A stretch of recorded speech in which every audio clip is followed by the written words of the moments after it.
Hi guys, तो आज की वीडियो में हम कोबलून जेनिक रोमांस के एपिसोड नंबर 4 को देखने वाले हैं। कहानी के शुरुआत में हमें रिको और कूदो दिखाए जाते हैं, जहाँ पे दोनों पार्टी कर रहे थे। और कूदो बताता है कि मुझे कोबलून में ना काफी ज्यादा अजीब सा लगता है। और रिको बताता है कि तुम्हें नहीं पता होगा, बट कोबलून एक बार गायब हो चुका है। और ये सुन के ना कूदो काफी ज्यादा हैरान हो जाता है। और इसके बाद रिको बताते हैं कि 1994 में कोबलून एकदम से गायब हो गया था, मतलब की डिस्ट्रॉय हो गया था एक तरह से। बट इसको ना दोबारा एक तरह से बनाया गया था, इस कारण ये काफी ज्यादा अभी पुराना टाइप का लगता है। और इसके बाद में वो वहाँ के लोगों सबके बारे में बताने लगते हैं, काफी सारी चीजें बताने लगते हैं कूदो को, मतलब कि कोबलून के हिस्ट्री के बारे में बताने लगते हैं, जो कि उतना ज्यादा इम्पोर्टेंट तो मुझे नहीं लग रहा। और इसके बाद उनकी पार्टी हो जाती खत्म और दोनों ना घर जाने लगता है। और दोनों ने ना कुछ ज्यादा ही पी लिया था, ऐसा पता लग रहा था एकदम साफ साफ। और लिटरली इसके बाद भी रिको बोलते हैं कि हमें ना थोड़ा और पीना चाहिए। और कूदो ना मना कर देता है और बोलता है कि अगर तुम ऐसा करोगे ना तो शायद कल तुम ऑफिस भी नहीं आ पाओगी। और इसके बाद तभी अचानक से ना कूदो अपना मुंह घुमा लेता है और बोलता है कि रिको जरा अपने कंधे को देखो एक बार। और तभी पता लगता है उसका अंदर का जो बनियान होता है ना, उसका धागा नीचे की तरफ गिर गया था।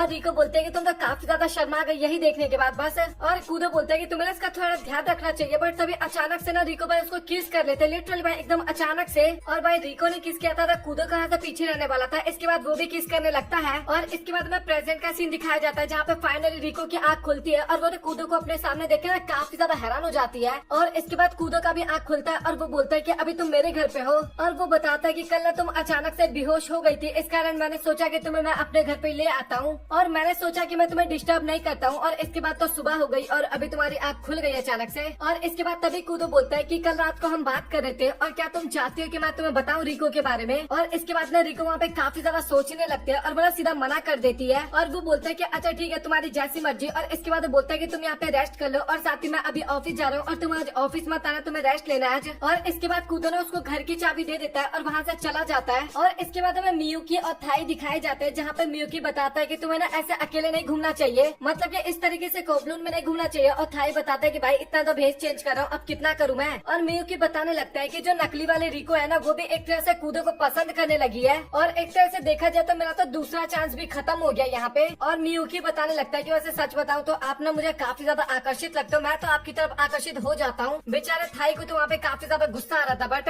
और इसके बाद वो दोनों ना गोल्ड फिश रेस्टोरेंट में जाते हैं और वो दोनों बात करते हैं कि हमें ना सावधानी से अंदर जाना चाहिए। और तभी थाई बोलता है कि हमें ना पीछे से अंदर जाना चाहिए। और इसके बाद वो लोग वहाँ पे जाते हैं और थाई पीछे जाके देखता है और वो बताता है कि मैंने यहाँ पे ना बिल्ली के लिए ना रहने का जगह बनाया था ताकि वो बारिश से बच सके। बट यार यहाँ पे कभी भी कुछ भी हो जाता है, मतलब कि क्या कह सकते हैं इसको लेके, वो चीज अभी वहाँ पे नहीं था, मतलब कि एक तरह से। और इसके बाद वो दोनों ना एक शॉप में जाते हैं, जहाँ पे वो एक प्रोडक्ट को देखते हैं और वो ना नया प्रोडक्ट आया था शॉप के अंदर। और उसी के बारे में दोनों बात करने लगते हैं। और मियुकी बताता है कि वैसे देखा जाए तो कुछ ना कुछ तो गड़बड़ है। और थाई बताता है कि ऐसी बात नहीं है, रिको का जो तिल की जगह थी ना वो अभी भी एकदम सेम है। और ये सुनने के बाद मियुकी काफी ज्यादा हैरान हो जाता है और थाई बताने लगता है कि एक गाल के पास है उसके। और इसके बाद मियुकी बताने लगता है कि सच में काफी ज्यादा मजेदार होते जा रहा है, एक और पर्सन जिसके अपीयरेंस है एकदम सेम टू सेम है, साथ ही उसके आवाज और साथ ही उसका बॉडी स्ट्रक्चर भी एकदम मिलता जुलता है। और वो ना अभी भी उसी तरीके का रिएक्शन देती है जैसे वो मरने से पहले दिया करती थी। और क्या ये प्यार के कारण हो रहा है? और अगर ऐसा है तो कितना ज्यादा निराशाजनक है ये। और इसके बाद रिको ना हमें याओमी के साथ नजर आती है और वो रात में जो कूदो के साथ थी ना, इसके बारे में याओमी को बताती है। और ये सुनने के बाद याओमी ना काफी ज्यादा खुश हो जाती है। और साथ ही रिको ना सेकंड रिको के बारे में भी बताते हैं कि वो ना कब की टैब बोल चुकी है। और ये सुन के ना याओमी भी काफी ज्यादा हैरान होती है। और याओमी ना और भी ज्यादा डर जाती है और बोलते है कि क्या वो इसी अपार्टमेंट में मरी थी। और रिको बोलते है कि हाँ शायद ऐसा हो सकता है, बट मैं कंफर्म नहीं हूँ। और तभी याओमी बोलते है कि क्या तुमने इसके बारे में कूदो से एकदम साफ साफ नहीं पूछा? और रिको सोचते है कि हाँ ये बात तो एकदम सही है, मैंने उससे तो पूछा ही नहीं अभी तक इसके बारे में। और इसके बाद तभी रिको बोलते है कि अब मुझे ना एब्सोल्यूट सेल्फ बनना होगा। और इसके बारे में ना याओमी को समझ में नहीं आता। और रिको बताने लगता है कि भले मैं कुछ काम करूँ और बाद में मुझे उसके लिए पछताना पड़े, बट मैं उसको करूंगी, मतलब कि मैं कोशिश करूंगी कि मैं गलत डिसीजन ना लूं। सिंपल भाषा में बोला जाए तो मैं अपने ऊपर भरोसा रखूंगी और बहादुरी से आगे बढ़ूंगी। और मैं ना एक ऐसी व्यक्ति बनना चाहती हूँ जो कि बोले कि मैं जैसी हूँ मैं वैसी ही ठीक हूँ। और याओमी भी बोलने लगते हैं कि भाई ये सुनने में तो काफी ज्यादा मजेदार लग रहा है, बट तू इतना ज्ञानी कब से हो गई, मतलब कि काफी ज्यादा मजे लेने लगते हैं एक तरह से। और इसी तरीके से वो लोग बात करते हैं। और इसके बाद तभी याओमी बोलते हैं कि तुम्हें याद है कि तुम इस अपार्टमेंट में पहले कब आई थी इस जगह पे, मतलब कि। और एक तरह से ना रिको को इसके बारे में नहीं पता था।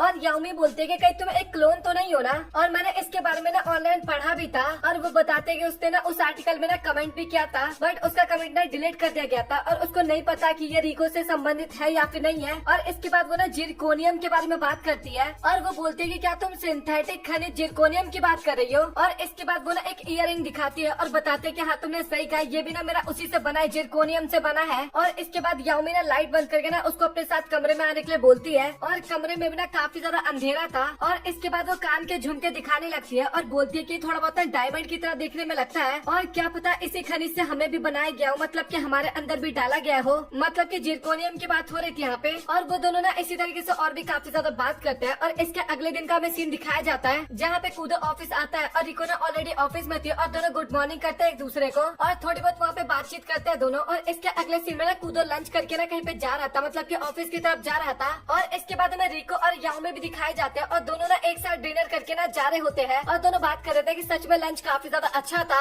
और कूदो ना वहीं पे साइड में छिप जाता है और याओमी बोलते है कि तुम्हें ना कूदो को भी बुलाना चाहिए था। और रिको बोलते है कि हाँ बट मैं ऐसा नहीं की। और इसके बाद तभी याओमी बोलते है कि क्या तुम्हें उस अपार्टमेंट में दोबारा जाना है। और वो बोलते है कि तुम्हें ना एक तरह से ना उस अपार्टमेंट को ना रेनोवेट करना चाहिए, ना कि रिको बी के आइटम्स को इस्तेमाल करना चाहिए। और तभी रिको बोलते है कि मैं ना सब सामान रखना चाहती हूँ। और याओमी बोलते है कि क्या तुम ये कूदो के लिए करना चाहती हो। और रिको बोलते है कि नहीं, मैं रिको 2 के लिए करना चाहती हूँ, रिको बी के लिए। और याओमी बोलते है बट वो तो टैब बोल चुकी है ना। और रिको बोलते है कि यही तो रीजन है जिस कारण मैं वो सब कुछ रखना चाहती हूँ। और वो बताने लगता है कि एक तरह से देखा जाए तो वो अपार्टमेंट रिको बी का था और मैं नहीं चाहती कि उसकी फीलिंग्स वहाँ से गायब हो या फिर कुछ भी चीजें मैं इधर उधर करूँ। और भी काफी सारी चीजें बोलती है। और इसके बाद वहाँ से वो ना जाने लगती है और ये सारी बातें ना कूदो भी काफी गौर से सुन रहा था उस टाइम पे। और इसके अगले सीन में कूदो कुछ पी रहा होता है और तब यहाँ पे रिको भी आ जाती है और वो बोलने लगती है कि क्या तुम हमारे साथ चलना चाहोगे, मतलब कि श्याहुई ने जो अपार्टमेंट लिया था ना इस कारण वो लोग पार्टी करने वाले थे। और कूदो बोलते है कि कौन कौन आने वाला है और रिको बताते है कि मैं, श्याहुई और याओमी होने वाले हैं। और ये सुनने के बाद कूदो सीधा मना कर देता है बट एक तरह से कूदो मान जाता है जाने के लिए। और इसके बाद तभी रिको ना अचानक से वहाँ से चली जाती है, बोलते है कि मुझे कुछ काम है और वहाँ से चली जाती है। और इसके बाद हमें दोनों दिखाए जाते हैं और दोनों ना एक दूसरे की तरफ देख रहे थे बट सीन ये था कि बीच में दरवाजा था और दोनों को नहीं पता था कि वो दोनों एक दूसरे के आमने सामने देख रहे हैं। और इसके बाद हमें याओमी दिखाई जाती है और वो ना रिको की बातों को सोचे जा रही थी कि मैं रिको 2 की यादों को नहीं मिटाने वाली। और ये सोच के काफी ज्यादा हैरान हो रही थी अभी तक याओमी। और इसके बाद फाइनली वो लोग वहाँ पे पार्टी करना स्टार्ट करते हैं, मतलब कि अगले सीन में। और सभी लोग वहाँ पे काफी ज्यादा एंजॉय करते हैं, थोड़ा बहुत अपार्टमेंट और के बारे में भी बात करने लगते हैं कि रिको तुम्हें अपार्टमेंट अपना चेंज करना चाहिए बट रिको ना वहाँ पे मना कर देती है। और फाइनली उनकी पार्टी वहाँ पे खत्म हो जाती है। और इसके बाद श्याहुई ना सबको बताने लगते हैं कि हम ना काम को डिवाइड करने वाले, मतलब कि एक बंदा टेबल रखने वाला है, एक बंदा कूड़ा फेंकने जाएगा और बाकी बंदे वहाँ की साफ सफाई करेंगे। और इसके बाद कूदो और रिको ना कूड़ा फेंकने के लिए जाते हैं और वहाँ पे ना दोनों ही कूड़ा फेंकने के बाद ना टेरिस पे खड़े हो जाते हैं और वहाँ पे ना आपस में बात करने लगते हैं इसके बाद। और इसके बाद तभी रिको बोलते है कि क्या तुम्हारे पास एक और है वो,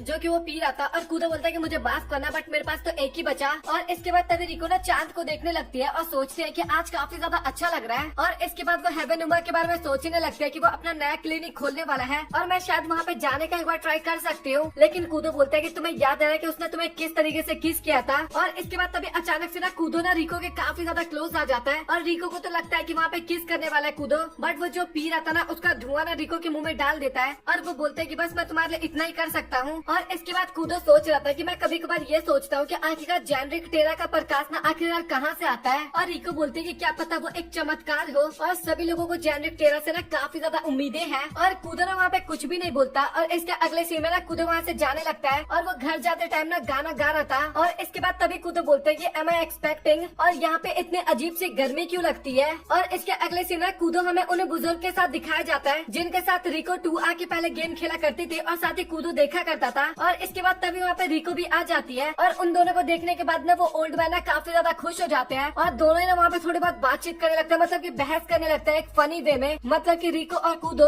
और इसके बाद तभी मियुकी के पास ना किसी का कॉल आता है और वो बोलता है कि हम फाइनली कोबलून में आ गए हैं और क्या तुम्हें उसे देखना है। और मियुकी बोलता है कि बिल्कुल नहीं और तुम ना उसको मुआवजा दे दो और चुपचाप घर भेज दो। और मियुकी बोलता है कि सच में मैं तो काफी ज्यादा हैरान हो गया। और थाई बोलता है कि भाई ये जगह ही ऐसी है, मतलब कि यहाँ पे ना हर दिन कुछ ना कुछ घबराने वाला ही होता है, अचानक से ही कुछ होता है। और इसके बाद कूदो और रिको ना हमें ऑफिस में दिखाया जाता है जहाँ पे कूदो को ना एक नया प्रोजेक्ट मिला था। और इसके बाद तभी मियुकी बताने लगता है कि अभी हम ना इसको दोबारा स्टार्ट करने वाले हैं बट इस बार ना तुम अस्तित्व में नहीं होने वाले हो और क्या तुम खुश तो हो ना इसको लेके। और वो बंदा बोलता है बहुत ज्यादा, मतलब कि थाई बोलता है कि बहुत ज्यादा खुश हूँ मैं। और वो बोलते है कि काफी ज्यादा इंटरेस्टिंग वाली बात है कि आपने मिस्टर चाम को ढूंढ लिया। और मियुकी बताता है कि अभी ना मैं कूदो को चेक करने वाला हूँ। और कूदो का नाम सुनने के बाद ना थाई भी काफी ज्यादा हैरान हो जाता है। और इसके बाद तभी मियुकी बोलता है कि रिको की मृत्यु का आखिरकार रीजन क्या था। और इसके बाद हमें रिको और कूदो दिखाया जाता है जो कि घर पे जा रहे थे और रिको बता रही थी कि मुझे ना मिस्टर चांद के लिए काफी ज्यादा फिक्र हो रही है, वो अकेले ठीक तो रहेंगे ना। और कूदो बोलता है कि अगर तुम्हें फिक्र हो रही है तो तुम टाइम बोल सकती हो। और रिको बोलते है कि तुम इस तरीके की बातें क्यों कर रहे हो। और कूदो बोलता है कि लोग ना काफी आसानी से टाइम बोल सकते हैं, और थाई बताता है कि मैं इसके बारे में तुम्हें नहीं बता सकता,